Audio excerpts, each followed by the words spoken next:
কী ধরনের রাসায়নিক মেশানো হচ্ছে এবং তা কতটুকু ক্ষতিকর তাও বলতে পারেননি নকল তেল তৈরির কারখানার এই কর্মচারীরা।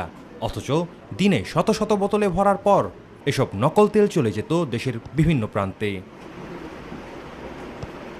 নামি দামি কোম্পানির মোড়ক ব্যবহারের ফলে দেখে বোঝারও উপায় নেই আসল নাকি নকল।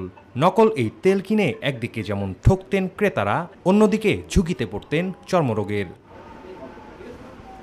চকবাজারে নকল তেল তৈরির কারখানায় ডিএমপির অভিযানে কর্মচারীরাই জানান তারা নিজেরাও এই তেল ব্যবহারে রাজি নন।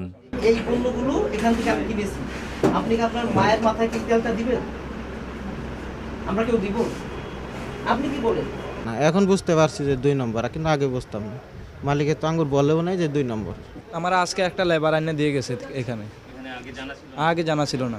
না না, আমরা মিস করি না, আমরা বড়াটাই আমরা করি। নকল তেল তৈরির সাথে জড়িত থাকায় 3 জনকে দেয়া হয় কারাদণ্ড, জব্দ করা হয় কয়েক লক্ষ টাকার নকল তেল।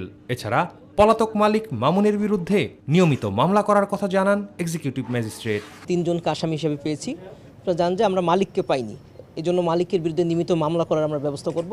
উপস্থিত যারা কাজ করছিল তাদের মধ্যে 3 জন যেহেতু এই অবৈধ কাজের সাথে তারা জড়িত ছিল, এই জন্য 3 জনকে আমরা বিনাশ্রম 15 দিনের কারাদণ্ড প্রদান করা হয়েছে।